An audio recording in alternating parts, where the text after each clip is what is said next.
Hey everybody, welcome back to the channel. And for the win, I'm Sinister. We are nearing the end of our Let's Play series. We're on episode 29 here. We are basically on the home stretch here of our mission complete. That was the ultimate goal of this Let's Play, to cover most of the content. When I started to realize that, there's a lot other stuff you could be doing, going to other galaxies or star systems. I've got 64 other stars to explore, and I've been to two or three other ones just to check it out, right? There's a B-type stars, you get a black hole to look at, red giant. Isn't there an O-type star somewhere too? There's a neutron, white dwarf. So there's all these different aspects to look at, but I mean, that's why I'm so enjoying this game, is how long we can really play it for. I mean, when it comes down to it, I still got lots of stuff to do, and to me, that's awesome in a game that there's this much replayability. So what I've got going on over here is what we worked on last episode. We're doing our antimatter,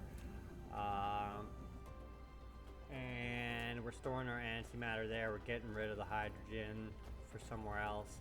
So I've kind of changed the layout a little bit, because I think what we can do is we can still have both of all types being produced and researched. So what we're going to do is we're going to take this factory here, which is already pulling in one of each color, and all we're going to do is we're going to switch these four over to white. So I switched all the intakes to blue just to make it fast.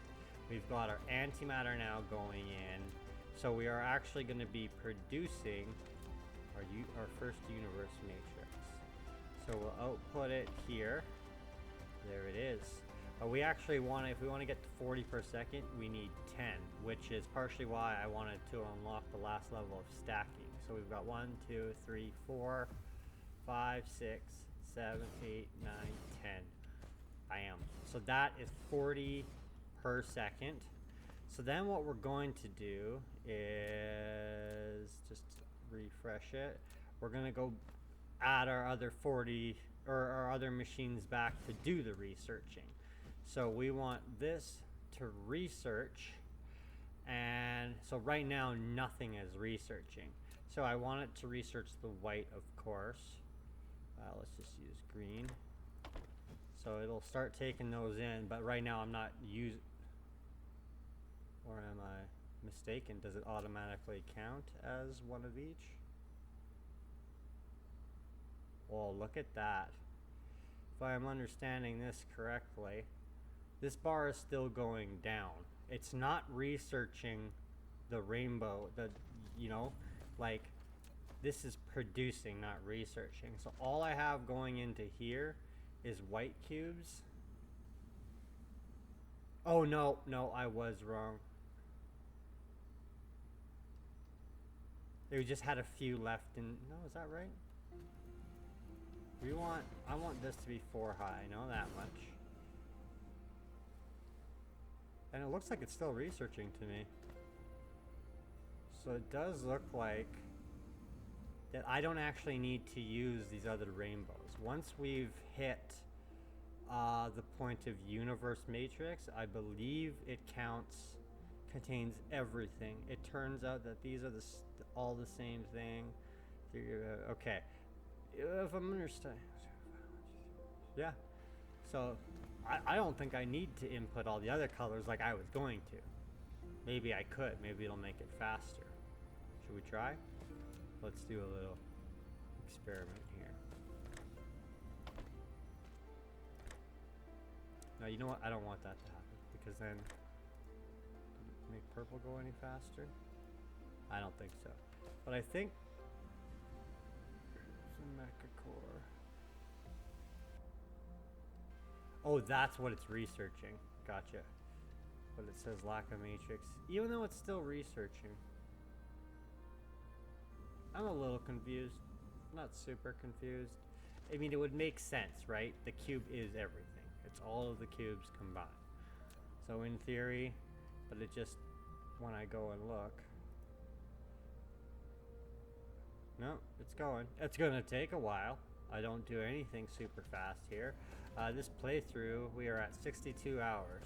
So, yeah, so basically,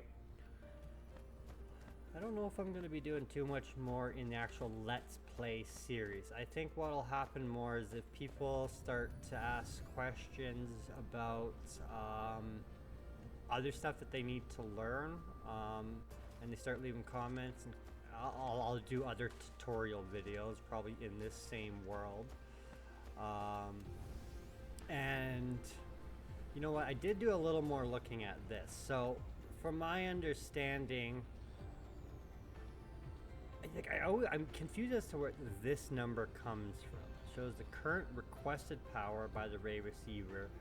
So yeah, so I think each ray receiver ultimately wants 46 if it was running at 100% efficiency.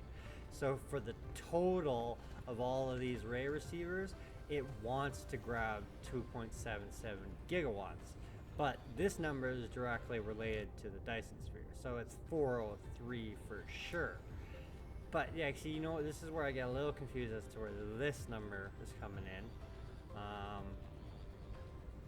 But I feel like, I don't know, 424. Like, I feel like I'm not getting all of the power, or it's going elsewhere to the planet. But yeah, this is where in the next playthrough I'll be doing a lot more reading beforehand. I'll learn a lot more of the technical stuff ahead of time, because right now, though I've got everything running and working, there's a lot of stuff I still don't totally understand. So I think what we're going to be doing is, this will be a really short episode, just talking about the end game, and you know, maybe we'll just keep it going for a bit more and talk about the future. Like, I have a lot of ideas for how else I would play this game, now that I've more or less done a playthrough. So I pushed for interstellar logistics system, and the planetary logistics system. When it came down to it, I basically stayed in my own star system anyways.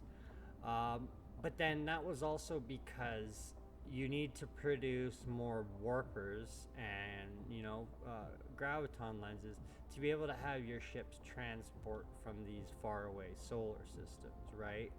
So I knew that this game wasn't going to be a full long project of mine, you know. It was just going to be basically for this playthrough.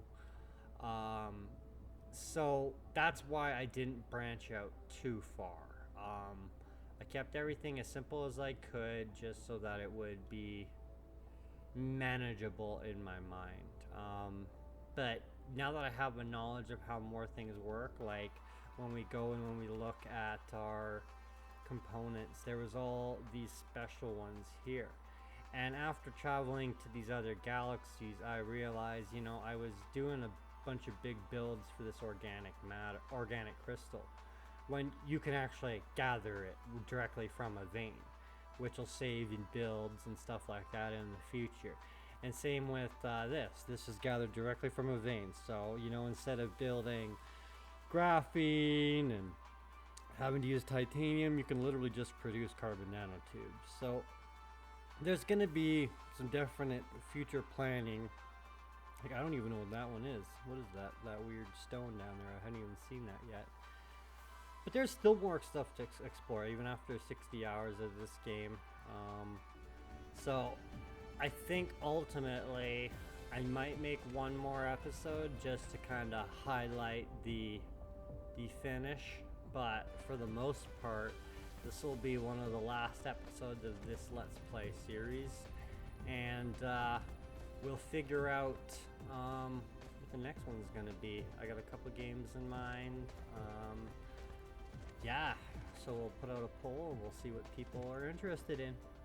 So yeah, that was episode 29. Not quite the last, but potentially the second last. So thanks for stopping by. I hope you got something out of this. I hope this all makes sense. It makes a lot more sense to me now that I laid it out like this. And yeah, I'll be doing more Let's Play series in the future. So make sure you hit that like, subscribe, and so you can check out more games like this. Alright, that's it for Sinister and In for the Win. We'll talk to you later. Bye.